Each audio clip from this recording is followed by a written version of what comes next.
En fait, la syncope qu'il a fait à l'anniversaire, qu'il soit pas mort, c'est un miracle, d'après le chirurgien. Il était pas au courant, toi, mais je dois me refaire opérer dans à peu près 10 ans. Ah non, je suis pas au courant.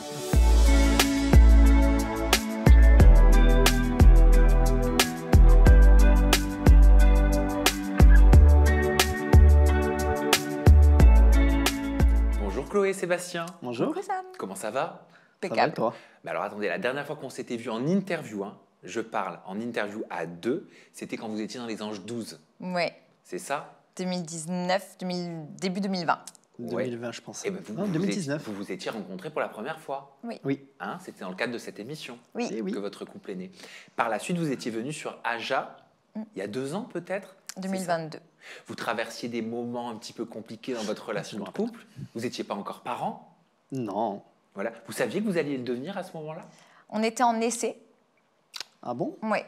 Quand on avait fait Ouais. Aja? On est venu Je me au rappelle mois pas. d'octobre, quelque chose comme ça, et je suis tombée enceinte au mois de décembre, Ok. qui a suivi. Donc on était en essai.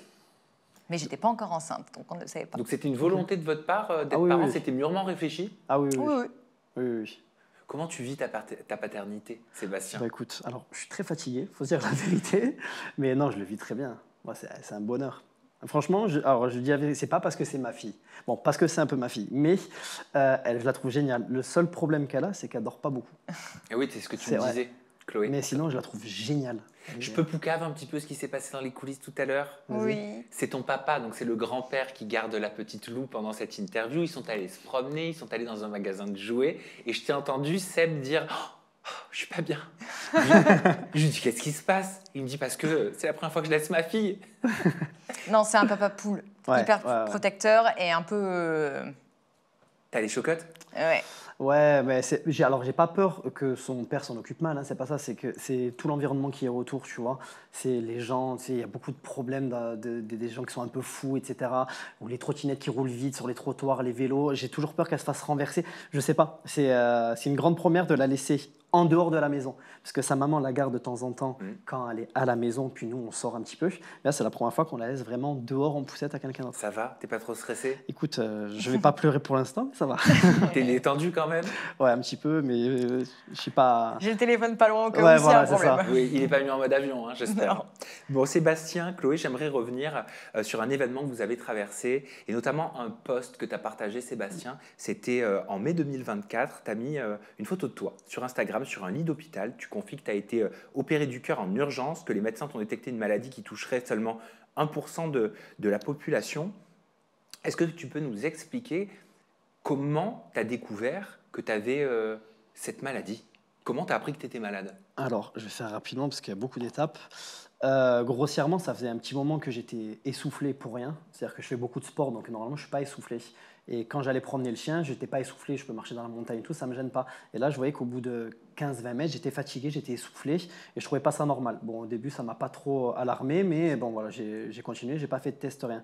Et en fait, dès que je faisais vraiment un effort physique de type je sprintais, je courais, en fait, si tu veux, ça me faisait faire une syncope, ça me faisait tomber dans les pommes. Ok. Et un jour, on a eu un anniversaire d'amis à nous de leurs 30 ans. Il y avait un gros anniversaire. Et ils m'ont demandé de faire un passage de breakdance, de danser. Et suite à cette danse que j'ai fait, qui a duré 15 secondes, je suis tombé dans les pommes de suite après, en fait. Ok. Et de suite, de là, j'ai décidé d'aller voir le cardio et s'en est suivi les examens. Ok. Toi, tu l'avais remarqué qu'il y avait un problème au niveau de l'essoufflement, Chloé? Je ne l'ai pas remarqué, non, mais c'est lui qui m'en parlait, donc je savais qu'il y avait des choses où des fois il me disait Rio il est parti, notre chien, j'ai dû courir après lui sur 20 mètres, j'en pouvais plus, j'ai cru que j'allais faire un malaise, et donc là je me suis dit bon, il va peut-être falloir un petit peu s'inquiéter, il va falloir que tu consultes. Sauf que bon, il a pris ça un peu plus à la légère, jusqu'à la syncope qu'il a fait à cet anniversaire. Et quand tu consultes le cardiologue, tu as les résultats rapidement? Alors, c'est là la blague. Je vais voir le cardiologue, je lui explique tous les symptômes que j'ai et il me fait faire un test d'effort et une échographie du cœur. Oui. Il me dit, moi, je vois rien, donc il pensait que c'était une séquelle de myocardite due peut-être à autre chose, bref. Donc, du coup, il m'envoie faire un IRM. À l'IRM, il voit rien. C'est-à-dire qu'une fois que je fais l'IRM, je reviens, je vais le voir, il voit rien. Donc il dit c'est pas normal, les symptômes que vous avez, tout ça, c'est pas normal, on va revérifier. Donc il me refait une échographie, pardon. C'était 2-3 mois après quand même, la première fois que je l'ai vu. Et là, il a vu en fait le problème que j'avais. Il dit bon, vous arrêtez tout. Je sais ce que vous avez. Il me dit, je suis désolé, je ne l'ai pas vu la première fois, je ne sais pas comment j'ai fait pour passer au travers, mais vous ne bougez plus, je vais appeler l'hôpital et je vous donne un rendez-vous direct avec le chirurgien, il faut que vous vous fassiez opérer d'urgence. Parce que j'étais hyper dilaté au niveau de l'aorte, en fait, de la valve aortique, et il m'a dit, vous devriez être mort là, vu comment elle est dilatée. Il m'a dit, donc vous ne faites plus rien, vous ne marchez plus, vous ne faites plus la promenade du chien, plus rien, vous attendez de voir le chirurgien et vous allez vous faire opérer. Tu as peur à ce moment-là? Non. J'ai été choqué. Et ça m'a fait mal, en fait, de me dire que je viens d'être papa. Et en fait, ça m'a fait peur plus pour elle et pour ma fille que pour moi, en fait. À aucun moment, je me suis dit, je vais avoir mal, etc. etc. Tout ça, même la veille, même le jour même, quand je me suis fait opérer, le jour même de l'opération, je suis arrivé à pied dans le bloc opératoire. C'est-à-dire qu'ils ont dit, vous venez, vous y allez à pied, c'est pas en brancard, rien. Ils disent, ça rassure les gens de faire ça, donc j'y suis allé à pied et tout. Et j'ai pas eu peur une seule seconde. La seule fois où j'ai vraiment eu peur, ouais, c'est vraiment pour si je devais mourir et les laisser derrière. Ça, c'était la seule fois où j'y ai pensé, c'était horrible. Mais pourquoi tu utilises le mot mourir, mort? Ça veut dire que c'était quelque chose qui faisait partie de ce qu'on t'avait expliqué? Tu t'étais dit que ça pouvait être une probabilité? Tu pensais sincèrement à ça? Bah alors, ils l'ont répété quand même. Le cardio m'a bien insisté, quand je l'ai vu, il a bien insisté pour dire ne faites vraiment rien parce que là, vous êtes un miraculé. Donc, si vous faites vraiment de l'effort, il me dit arrêtez le sport, arrêtez la promenade, après arrêtez tout parce que vous pouvez y passer. Quoi. Donc, il fallait presque rester couché. C'est ce qu'il m'a dit. Il m'a dit restez pas couché, mais à la au maison. Repos. Ouais, voilà, au repos. C'est le terme qu'il a utilisé. Ok. Et, donc, ça veut dire que tu ne le savais pas, mais tout ce que tu faisais, courir, sprinter, danser, te mettait en danger. Ah oui. En fait, la syncope qu'il a fait à l'anniversaire, qu'il ne soit pas mort, c'est un miracle, d'après le chirurgien. Ce jour-là, il aurait dû, entre guillemets, parce que c'était pas la première. Mourir. Ouais. Et tu restais longtemps dans les vapes? Enfin, tu restais longtemps Non.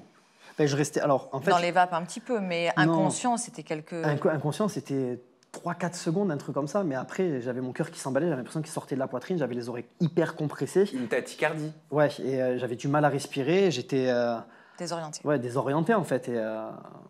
Et voilà quoi. Mais non, ce qui a été dangereux, c'est que le cardiologue, je suis allé le voir en janvier et que je me suis fait opérer en mai. C'est-à-dire que la première fois que je l'ai vu qu'il m'a dit que c'était pas grand-chose, que je devais faire un IRM, la première fois, il m'a pas dit d'arrêter le sport et tout. Donc je continue à aller à la musculation, je continue à promener le chien, je continue à faire plein de choses en fait. Oui, donc il y a 3 mois quand même qui se sont passés, il aurait pu s'en passer. Et c'est là que quand j'ai vu le chirurgien m'a dit mais c'est ultra grave. C'est pour ça, je me permets d'insister là-dessus et de le dire, il faut toujours insister quand on va voir un médecin. Mais quand on est convaincu, alors après on peut avoir des maladies imaginaires, mais quand on se connaît et qu'on sait qu'il y a quelque chose qui ne va pas, qui est inhabituel, il faut consulter peut-être même d'autres médecins. Ah oui, je suis d'accord avec toi. Aussi. Chloé, comment t'as été tenue informée de la maladie qui touchait Sébastien? Comment tu l'as su? En fait, il est rentré de son rendez-vous cardio, là où il a appris ce qu'il avait, qu'il allait devoir être opéré, tout ça. Et moi, je lui parlais. Je savais qu'il avait vu le cardio, mais j'étais tellement loin de ce qui allait se passer que moi, il rentre. Je dis, oh, ça y est, j'ai réservé mes billets de train pour Paris pour venir te voir. Je ne sais pas si tu te rappelles, avec Isabelle la première fois. Oui. Donc il rentre, je lui dis voilà, j'ai réservé avec Isa, on a pris nos billets de train, c'est bon, donc machin. Et il me dit en fait, il va falloir que tu annules. Et il me dit il va falloir qu'on annule nos vacances aussi. Et je dis pourquoi, qu'est-ce qui se passe? Et donc là, il m'explique. Donc il me l'apprend comme ça. Et je ne réalise pas tout de suite. Sur le moment, je ne me rends pas compte que c'est aussi grave en fait et qu'il faut qu'il se fasse opérer. Et sur le moment, je comprends qu'il y a une opération, mais en fait, ce que je ne vais pas comprendre, c'est qu'il y a un long rétablissement derrière. Ça, je ne l'intègre pas du tout sur le moment. Et en fait, ce que je n'intègre pas à ce moment-là, c'est que je vais devoir rester 1 mois toute seule avec ma fille pendant que lui sera hospitalisé. Et ça, à ce moment-là, je ne l'intègre pas du tout. Donc, pour moi, il y a juste une opération à ce moment-là. À quel moment tu réalises que c'est bien plus important que ce que tu ne pensais pas? L'urgence, il y a eu une urgence pour Sébastien. Donc, du coup, dès le lendemain matin, on nous a trouvé un rendez-vous dans un des plus grands hôpitaux de Marseille avec un très bon chirurgien cardiaque. Donc, tout de suite, le lendemain, et je l'ai accompagné à ce rendez-vous. Et du coup, j'ai eu les mots du chirurgien. C'est là où j'ai réalisé. Qu'est-ce qu'il te dit, le chirurgien? C'est là où il lui dit que clairement, il devrait être mort, quoi. Que pour lui, c'est une chance, mais absolument incroyable. Il nous dit à quel point on est dans l'urgence. Donc, il dit, en gros, tenez-vous prêts. Et c'est là où il nous explique surtout les étapes qu'il va y avoir l'opération, de la réanimation, et ensuite qu'il va y avoir 3 semaines en clinique de rééducation. Combien de temps elle dure cette opération? Je sais, 4 heures 4 heures, je crois, c'était quelque chose comme ça. Mais en fait, ce que j'ai pas dit sur les réseaux, bon, je peux le dire, maintenant on s'en fiche, hein, mais c'est que je me suis fait opérer une première fois. C'est-à-dire que l'opération s'est bien passée, etc. Et en fait, quand j'ai été en Salle de réveil. salle de réveil, j'ai fait une hémorragie interne, en fait, et du coup, j'ai été réveillé. Et en fait, quand je me réveille, j'ai été retransporté au bloc. Et je les voyais, ils étaient tous en panique, etc. Et vite, en urgence, il faut le réopérer, il fait une hémorragie interne, etc. etc. Oh là là. Et, Tu réalises? je réalise, mais tu es dans les vapes. En fait, tu es dans les vapes, mais je réalise que je vais repasser sur le. Mais tu sens rien, tu te réveilles, tu es vraiment shooté de partout. Donc, T'as pas le temps de stresser? non, franchement, j'ai pas stressé. J'ai réalisé après, une fois que je me suis réveillé, mais oui, ils ont dû me réopérer d'urgence, ils ont dû tout réouvrir, etc. Aïe, aïe, aïe, aïe, aïe. Parce qu'il y avait des trucs qui n'étaient pas bien fixés, ça signait de partout. Donc, Ok, comment ça se fait? C'était dû à quoi? C'est des drains qui étaient pas très bien serrés, je crois, et du coup le je sang sais sortait pas, trop. ouais, il y a des trucs j'ai- bouchés, j'ai je sais pas trop, trop.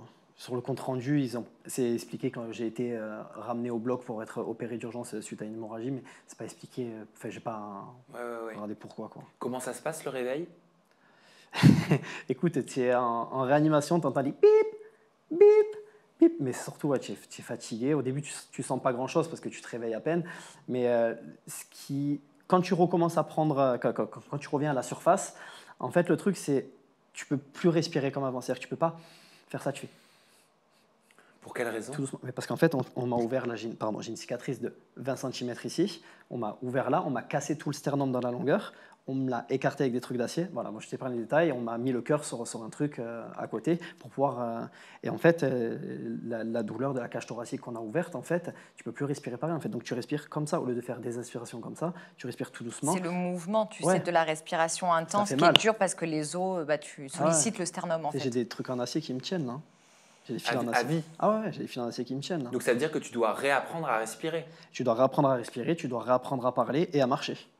Pourquoi marcher? Ben, parce que tu as mal partout et quand tu te mets debout, en fait on s'en rend pas compte quand on a pas mal, mais le sternum on l'utilise tout le temps. Dans la vie de tous les jours, tu tends le bras, les bras je pouvais pas les tendre. Je devais dormir comme ça, presque assis, et je pouvais pas bouger je pouvais rien faire.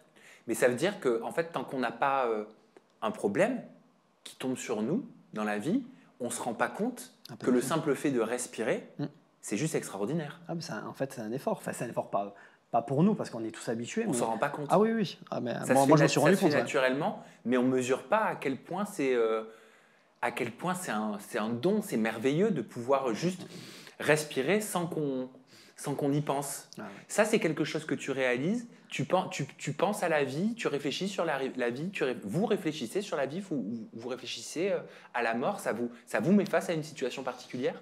Moi non, pas face à la mort, mais face à la sienne. Sympa. Non, mais c'est la première fois que j'ai eu peur de le perdre de cette façon-là.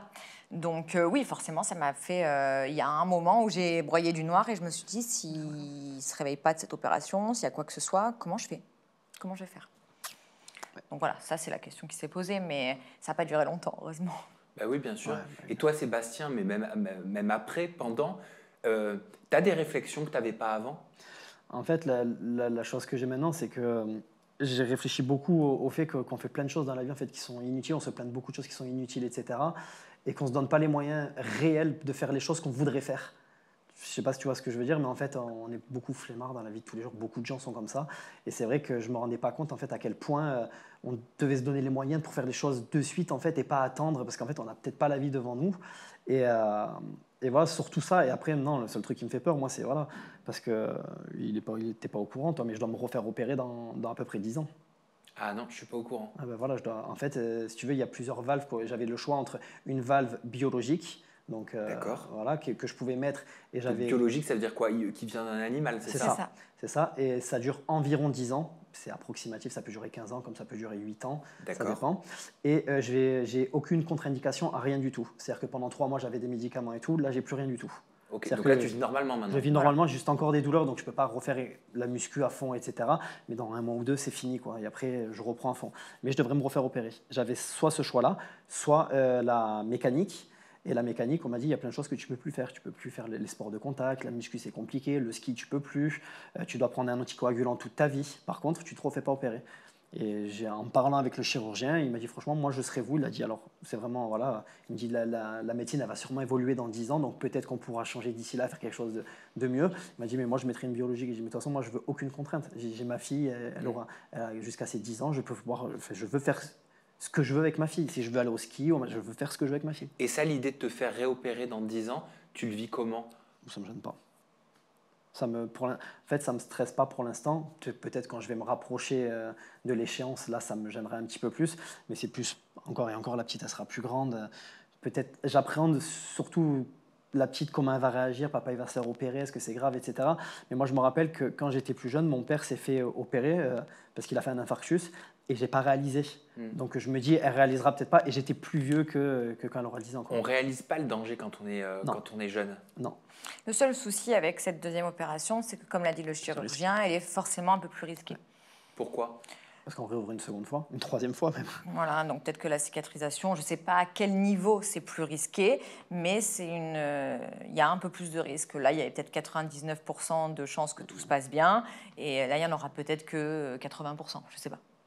Oui, c'est ce qu'il avait dit. Alors, le pourcentage, je ne veux pas dire de bêtises, mais je crois qu'il y a 5% ou 10% de chance. Je crois que c'est 5% de plus qu'il y a de risque. Tu t'es informé sur cette maladie? Tu sais d'où elle vient, si c'est héréditaire, si c'est congénital? Alors, c'est congénital. Donc, c'est congénital et héréditaire.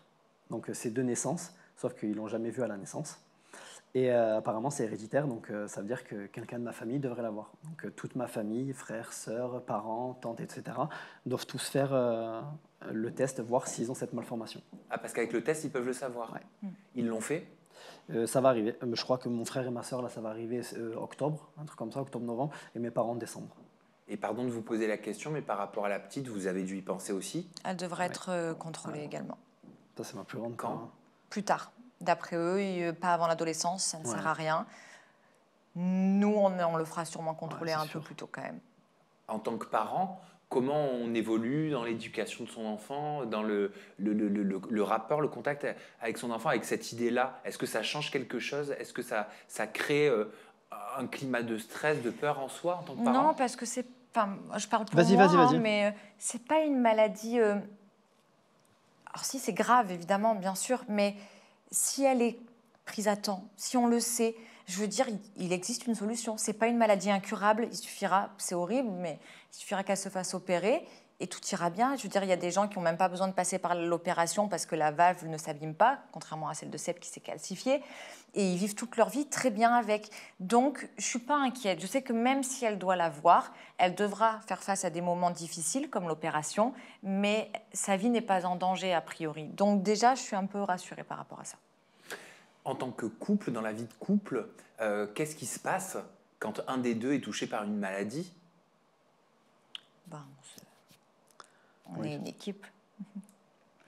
On est une équipe. Là, c'était la vie de couple, évidemment, mais la vie de parents surtout. Donc, lui, il se faisait soigner et moi, je gérais à la maison.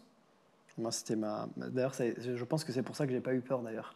Parce que mon esprit, il était préoccupé que par ça. D'ailleurs, je le disais tout le temps à tout le monde. Je disais, je vais les laisser pendant un mois, je vais la laisser toute seule gérer la petite pendant un mois. Elle est encore petite, elle fait pas ses nuits, donc elle va être crevée. Alors heureusement, il y avait la crèche un petit peu, mais il y a des jours où il n'y a pas de crèche. Je me disais, elle va être crevée, je vais pas être là pour l'aider, parce que tu dois la bercer pour la coucher, etc. Elle va avoir mal au dos. Enfin, moi, j'étais ultra stressé pour ça, mais pour moi, je m'inquiétais pas. Tu étais plus inquiet par rapport à la situation familiale et pour Chloé et pour la petite que pour toi? Mon esprit, il était complètement ailleurs. Il culpabilisait parce qu'il avait l'impression de nous laisser tomber en se disant voilà, à cause de moi, parce que j'ai ça, tu vas devoir pendant un mois gérer tout toute seule. Et je lui ai dit oula, doucement, je suis sa maman, c'est ma fille, et je vais très bien gérer pendant que tu n'es pas là. Donc toi, tu te reposes, tu te concentres sur ta guérison, ta rééducation, et tout se passera bien. Alors oui, ça a été une période qui a été fatigante, mais avec maintenant, quand je m'en souviens, je veux dire, il y a rien. J'ai géré, quoi. On a géré. On a géré. Je m'occupais de ma fille. Dès que je pouvais, j'allais le voir à l'hôpital. Après, j'ai pu emmener Lou le voir. On se retrouvait à l'hôpital en famille. Enfin, on a géré. Comment tu as vécu, tiens, d'ailleurs à ton niveau, Chloé, certaines critiques que tu pouvais avoir sur les réseaux sociaux que j'ai vu passer et que je trouve d'une dureté sans nom, d'ailleurs, mais ça, c'est mon avis, il engage que moi. Certains disaient, mais comment ça se fait que tu continues à faire de la création de contenu, à poster des vidéos, alors que le père de ta fille, ton compagnon, il est à l'hôpital? Je peux me permettre juste 2 secondes un Je truc? t'en prie. J'ai été le premier à lui dire de ne surtout pas arrêter, et cetera. Déjà, je voulais pas qu'elle en parle avant que moi j'en parle ou Bien pas, sûr. mais parce que je voulais pas déjà faire, je sais pas, tu sais, en parler, teaser un truc, enfin, pas du tout, tu vois. Et je voulais en parler le jour où c'était arrivé pour voilà, informer pourquoi j'étais pas là, et cetera. Mais je lui ai dit, moi j'ai été le premier à lui dire, ne t'arrête pas de travailler pour ça, surtout pas. C'est hors de question, mais pourquoi s'arrêterait de travailler? Ah non, mais Ouais. tu plaides un convaincu. Ouais, ouais, ouais. Enfin, Honnêtement, honnêtement, comme n'importe qui, et encore plus dans l'entrepreneuriat, tu t'arrêtes, t'as pas de sous, hein. Donc il y a un moment donné, c'est malheureux, mais c'est pas parce qu'il est à l'hôpital que j'ai plus de loyer à payer, ouais, pas c'est de vrai. fille à nourrir, des couches à acheter, enfin l'électricité à payer. Tout ça, ma vie, elle continue, moi, malheureusement, hein. Donc du coup, voilà. Et tout simplement parce que alors déjà sur la période où il a été, on va dire dans les 2 jours très difficiles où il a été opéré, tout ça, je n'ai pas travaillé déjà. Et puis après, le reste du temps, j'avais de ses nouvelles, il avait son téléphone, ça y est, il était tiré d'affaire. Je veux dire, la vie reprenait son cours. Et voilà, j'ai jonglé entre la création de contenu, mon rôle de maman et celui de compagne, en allant le voir à l'hôpital tous les jours, en lui ramenant des affaires. Enfin voilà, j'ai entretenu mon rôle. Je pense que ça, plutôt, c'est quelque chose qu'on peut souligner positivement, plutôt que de pointer quelqu'un du doigt parce qu'il a assuré sur tous les tableaux pendant une période difficile. Donc à tous ceux qui m'ont critiqué, faites la même chose. Comment ça s'est passé le retour à la maison? Ah, c'était bien. Ouais, Et à la fois, c'était dur pour moi. ça a été dur pour moi aussi. Ça a été frustrant. Parce qu'il est rentré à la maison, mais il ne pouvait pas porter sa fille, pas porter de poids, il ne pouvait pas encore faire beaucoup de choses finalement. Il rentrait, mais Même en dormir. repos. Et quand tu es à côté et que tu dois tout gérer, et que pour lui c'est frustrant parce qu'il se dit ok, moi je suis là, je suis comme ça, je ne peux pas l'aider, je la vois galérer, mais moi je ne peux rien faire. Et toi, c'est horrible, hein, mais tu es là, tu te dis putain, il est là, il ne peut rien faire, c'est moi qui fais tout. Donc on a dû gérer notre frustration pour ça. Non, moi, ça a été dur parce que, contrairement au fait d'être à l'hôpital, tu fais rien. Tu fais ton kiné le matin, tu fais ton kiné l'après-midi, mais l'après-midi, tu fais rien. Tu marches toute la journée. Enfin, moi, je marche. Il y en a qui restent dans la chambre. Moi, j'ai marché toute la journée parce que je déteste rien faire. Et tu dors avec un lit qui est un peu comme ça. Tu sais, t'es un peu comme ça, avec les bras là. Tu peux pas autrement, ni sur le côté, ni rien. Et à la maison, tu es à plat. Donc, ça me faisait mal toute la nuit. Donc, je dormais très, très mal. Il y a ce côté-là déjà qui a été dur. Et il y a le côté, oui, de la voir. De voir la petite qui pleure, par exemple, elle y va, elle doit faire ça, et je ne pouvais même pas porter une bassine avec de linge sale ou truc comme ça, je pouvais rien faire au début. Et d'ailleurs, c'est pour ça que j'ai commencé à reporter ma fille plus tôt que prévu. Je crois que c'est au bout d'1 mois, une fois que je suis sorti. Ça faisait 2 mois que je m'étais fait opérer, j'avais interdiction de le faire, mais je ne pouvais pas. Enfin, au bout d'un moment, j'étais vraiment pas bien, quoi. Et à ton niveau, le travail, la création de contenu, comment tu t'es organisé pour pouvoir faire une pause qui s'est imposée d'elle-même et reprendre aussi? Et alors, je vais t'expliquer un truc, c'est qu'à partir du moment où je me suis fait opérer, j'avais mon plus gros contrat. Moi, c'est des contrats de 1 an que j'ai fait le plus souvent, donc c'est beaucoup mieux. C'est comme si j'avais des CDD, en fait, n'importe où. Et mon contrat finissait en juin. Juin. Et il devait être renouvelé, mon plus gros contrat devait être renouvelé, etc. Et il y a eu, je ne sais pas ce qui s'est passé, peut-être l'opération, le fait que je ne puisse pas retourner au sport pendant longtemps, parce que c'était dans le sport, peut-être quelque chose qui a été mal géré en amont, je ne sais pas. Mais je devais repartir, puis au final, mon contrat ne m'a pas re-signé du tout derrière, et du coup, je ne travaillais plus. Depuis, tu ne travailles plus. Alors j'ai eu d'autres contrats Oui. qui sont arrivés derrière, mais avec ce contrat, non. Et ça faisait Pendant 3. cette période-là, en fait, finalement, c'est presque bien tombé. Ouais. Il n'avait pas d'engagement auprès de J'avais rien à marque. faire. Donc, Donc ça a la été- période juillet-août, ouais, j'avais pas de partenariat, donc j'avais rien à faire. Mais même le sport, je t'ai vu, tu as posté une photo sur les réseaux sociaux où tu as mis un comparatif. Ouais. Hein, avant l'opération et après l'opération. Qu'est-ce qu'on doit comprendre de cette photo? Que le changement physique, s'il y a eu changement physique, ça t'a Oui, ça t'a non. gêné? Ah, mais moi, Il m'en parle tous les jours. Ouais. Ah ouais? Alors, il faut savoir que parce qu'il y a plein de gens qui me disent ouais, mais c'est bon, t'es bien quand je suis torse nu à la plage. Bon, pas maintenant parce que là, je suis en down vraiment beaucoup là. Pourquoi en down? Parce que mon corps il s'est transformé. J'ai été alité. Après, je faisais rien. Donc, j'ai perdu énormément de muscles. Et derrière, quand je suis rentré à la maison, on a bien mangé. On a bien mangé pendant 2 mois. Donc j'ai pris du gras. Et bon, là, j'ai repris un peu le sport et tout, mais pas comme avant. Pour l'instant, je peux pas tout à fait. Mais ouais, Mais c'est une des choses qui a été difficile pour lui, C'est- de se voir changer physiquement, de pas pou- Le sport, à la salle de musculation, il le fait pas vraiment c'est pas par plaisir. il le fait pour Il- s'entretenir Il physiquement. faut savoir que je suis quelqu'un qui est hyper complexé par son corps. Voilà. Depuis Et- toujours? Oh, ça fait pas toujours. Quand j'étais plus jeune, non, ça me gênait pas jusqu'à mes 16, 17 ans. Je crois que non, à partir du moment où j'ai travaillé vers les 18 ans, un truc comme ça. Et toujours des réflexions. Ouais, t'as des petites jambes, t'as des machins. Enfin, c'est des trucs qui après rentrent dans ta tête. Tu sais, ces idées, ça rentre dans ta tête. Ouais, Ça ça devient pose. ta vérité. Ouais, voilà, c'est ça.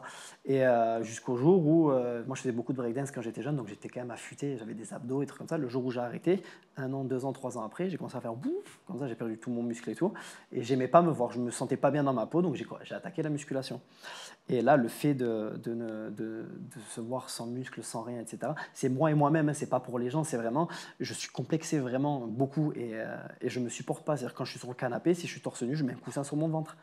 Ah oui, Tu à peux ce demander, point. hein, c'est... Tu Ouais. t'auto-caches. Ouais, vraiment. Pour moi, je me trouve horrible. Ouais, il y a plein de... Ouais, Et ça, le couple, il le vit comment? ça doit être chiant. Alors oui, j'en entends beaucoup parler, donc voilà, ça fait partie du quotidien. Il faut qu'il mange bien, il faut qu'on fasse attention, il faut qu'il fasse ça. Mais à la fois, je sais pas, il y a quelque chose entre nous sur ça. Moi, j'ai jamais aimé trop mon corps aussi par la minceur, qui m'a beaucoup aidé à accepter. Et moi, je pense que d'un côté, je le soutiens aussi par rapport à ça. Je lui fais pas ressentir. Je pense qu'en fait, on s'aime avec nos défauts, nous. Donc, c'est chez nous, c'est notre confort. On peut se parler de tout, en fait. Il peut me parler de ses complexes, je peux lui parler des miens. Et on va s'encourager à notre façon. Et surtout, on les regarde pas, en fait. On les voit pas, nous. L'adversité, la maladie, ça renforce un couple? Ça peut l'affaiblir? Ah, je pense que ça peut l'affaiblir. Oui. Je pense pas que ça nous a affaiblis. Ça Non. nous a fatigués, bien sûr. C'est une épreuve qui est fatigante pour tous les deux. Mais ça nous a pas affaiblis. Moi, je trouve que depuis qu'on a rencontré des choses qui sont difficiles dans notre vie, notamment la parentalité, le manque de sommeil, cette opération, tout ça, on est devenu, au-delà d'un couple, on est devenu une équipe. Vous avez eu l'impression d'avoir tout au même moment? Ouais, ça nous a un peu tombé dessus. Ouais, là, Comme dit mon papa, ça a été dur. Hein. lui, ça a été très dur pour lui d'apprendre ce qu'a eu Sébastien. Il a dit c'est horrible parce que vous êtes vraiment dans un bonheur tellement pur. Oui. Et c'est venu vous l'enlever, quoi. Parce que c'est vrai, on venait d'être parents, on découvrait ça, on avait des projets de vacances, de voyage, et boum. Et ouais, on devait partir en Corse avec la petite. Ça fait très longtemps puisque je suis pas allé en Corse. Ça fait longtemps Et qu'on voulait le ouais, faire. Ouais. j'ai beaucoup culpabilisé à cause de ça d'ailleurs. J'ai l'impression que la culpabilité, c'est quelque chose qui est revenu beaucoup et qui revient beaucoup, même dans ton discours depuis le début de cette interview. Mm. Comment tu l'appréhendes, cette culpabilité? Est-ce que tu ressens encore ce sentiment de culpabilité? Oui et non. Oui, dans le sens où ça nous a complètement foiré notre été. Parce que c'était nos vacances avec la petite, etc. On devait partir. C'est notre premier été Ouais, en voilà. tant que C'est-à-dire que parent. moi, j'ai pas eu d'été parce que je pouvais rien faire. Mais elle en a pas eu non plus du coup. Parce que elle devait être là, elle devait gérer et tout. Donc ça a été un été, on n'a pas fait grand-chose, qu'on n'a rien fait. Et vu que c'était notre premier été avec la petite, à tous les deux, parce que l'été d'avant, elle n'en a pas eu non plus parce qu'elle était enceinte. Ça fait 2 ans que je Oui, donc commence à les voir. étés n'existent plus depuis 2 ans Ouais, voilà, c'est ça. dans la Et, famille Pinelli. Ouais, c'est ça. Et du coup, ouais, non, je culpabilise. Après, je sais que c'est pas ma faute en soi, c'est pas moi, tu vois, mais je culpabilise parce que je me dis c'est à cause de moi, tu vois. Alors que c'est très contradictoire, mais bon. Non, Oui, mais oui. c'est bête. C'est bête parce que si c'était pas fait opérer, j'en aurais peut-être plus jamais eu d'été en fait avec lui. Donc là, au moins, certes, j'en ai eu un en moins, mais j'ai tous les autres derrière qui nous attendent. Donc, Ah, c'est hyper touchant ce que tu dis. C'est mignon. et oui, mais c'est vrai, Ah non, c'est c'est une vrai. vérité, c'est un fait. Donc, bien sûr que mon été, il n'a pas été rigolo, on n'a pas eu les vacances qu'on espérait, et c'est pas grave en fait. C'est remis, c'est reporté, c'est pas annulé. J'ai envie de vous poser des petites questions du tac au tac en lien avec votre parentalité. Oui. Hein, vous connaissez le challenge qui existe depuis des années, qui est le plus. Oui, Voilà. bien sûr. Mais je vous propose de le faire version parent. Ok. Allez, vas-y. Ok. Allez, vous répondez Toi, du je me tac au redresse. tac. Tac, tac. Qui se lève le plus la nuit Moi. quand la petite Lou se réveille? Moi. Seb. Sérieux? Oui. On n'a pas du tout le même sommeil. Dès qu'il y a un bruit, je me réveille. Voilà, c'est quelqu'un qui déjà, même s'il n'y a pas d'enfant au milieu, ne dort pas hyper bien, n'a pas un sommeil ultra profond, contrairement à moi. Donc c'est vrai qu'il est plus au front. Qui est le plus doué pour calmer les craintes, les peurs de la petite Lou? Ça c'est maman ça, parce que lui, c'est lui qui non. a les craintes. Non, je suis pas C'est d'accord. les câlins de maman. Je suis pas d'accord. Moi je pense que là, il n'y a pas de plus. Je pense qu'on est Non, tous je les pense deux. que c'est pareil. Après, ça dépend quelle crainte. Tu vois, je sais pas. Mais parce mais- que lui, c'est un parano, il a peur de tout. Comment tu Non. veux qu'il la calme? Alors, parano, ça veut pas dire avoir peur de tout. Attention. Non, mais moi, je la calme très très bien, ma fille. Oui. Ça dépend Si, de la oui. situation. Donc, je pense que c'est les deux, mais je pense que ça dépend de la situation. Qui change le plus les couches? C'est pareil. Ça Non, dépend là, les- vraiment, je pense que Si c'est t'es pas là kiff, une journée, kiff. c'est moi. Si je suis pas Ouais. là. C'est kiff. Qui est le plus indulgent avec Lou? Ah, On n'a pas vraiment de situation où on a besoin d'être indulgent. elle est parfaite. Mais c'est plus. Seb, il a plus peur de certaines choses, donc moi, je vais le laisser passer plus de choses. Voilà. Mais c'est pas de l'indulgence. Qui est le plus patient quand Moi. Lou fait des bêtises? Bon. De toute façon, elle n'est pas patiente du tout, C'est vrai. avec rien. J'ai appris un peu à l'aide sur certaines choses quand même, mais non, je suis pas. C'est pas ce qui me définit le plus, quoi. Qui est le plus susceptible de céder quand Lou demande quelque chose ou fait comprendre quelque chose? Ça dépend. Des fois, moi, j'ai tendance à céder, c'est lui qui me rattrape. Mais J'ai pas la situation. Mm. Si, sur la bouffe, ouais, sur la bouffe. elle est infernale. Dès qu'on sort de Elle la veut bouffe, manger elle tout le veut temps. tout manger, tout. Elle fait des crises de nerfs si on lui donne pas à manger. Qui est le plus doué pour inventer des histoires? Seb. Ah ouais. Ah, je suis hyper actif en même temps, je suis sur tous les fronts. T'as une histoire en particulier Ah non, qui revient? non, je lui lis les livres, mais je carbure toute la Non, journée. mais quoi. si, des fois, pour l'endormir, il la porte au bras et puis il lui raconte sa life, il lui raconte des trucs. Donc, si, il aime bien faire ça. Oui, par exemple, hier soir, je l'avais au bras, mais je lui ai expliqué la journée qu'on allait faire, qu'on allait prendre le train, qu'elle allait être avec papy, que nous, on allait travailler en attendant et tout. Alors que moi, je chantonne plutôt, j'aime bien les petites perceuses. Et enfin, qui est le plus sévère dans les punitions? Il n'y a pas de punition, c'est un tout petit Ouais. bébé. Elle n'est pas punie, Lolo. J'ai jamais puni. Au coin. Mais qui est le plus sévère? Oh, ce sera sûrement moi. Moi, je pense que ce Ah serait elle. ouais, tu penses? Je pense que ce reconnais. serait elle, ouais. Ce sera sûrement moi, mais là, pour le moment, elle est vraiment toute petite. Elle ne sait même pas ce que c'est une bêtise. À ce moment-là, elle ne fait pas de caprice. Elle est... Si, pour le Ah, coup. ouais, elle commence. Ouais, elle commence. Pour la bouffe. Chloé, Sébastien, merci beaucoup Merci à toi. Sam. pour cette interview. C'était un plaisir d'échanger et de mieux comprendre ce qui vous est arrivé, ce que vous avez traversé, ce qui vous rend beaucoup plus fort aujourd'hui. On vous retrouve sur vos réseaux sociaux. Vos comptes Instagram sont Sébastien-Pinelli. De son côté, Chloé, c'est Chloé Cooper-off. Le TikTok, c'est Seb Pinelli off. Le tien, c'est Chloé Cooper. Chloé Cooper. Il y a un Snap, il y a une chaîne YouTube, il y a quoi? Moi, c'est toujours Chloé Cooper. Je crois que c'est Chloé Cooper 13 pour mon Snap. Ouais. Mais j'y suis pas hyper active, même s'il faudrait que je m'y remette. Non, moi, je Non, crois que c'est c'est- Seb Pinelli, quelque chose comme ça. Je ne suis même pas sur Snap. Ok. Et comment se fait-il que vous n'avez pas l'accent marseillais? Moi, mes parents ne sont pas marseillais. Je suis arrivée là-bas à l'âge de 7 ans, donc je ne l'ai jamais pris. 6 ans. Ah, mais t'aurais Et pu, je hein. ne l'ai jamais pris. Bah ouais, mais t'aurais Et pu. lui, il n'est pas marseillais, Moi, donc... je suis de Montpellier de base. Ah, comme moi. Eh oui.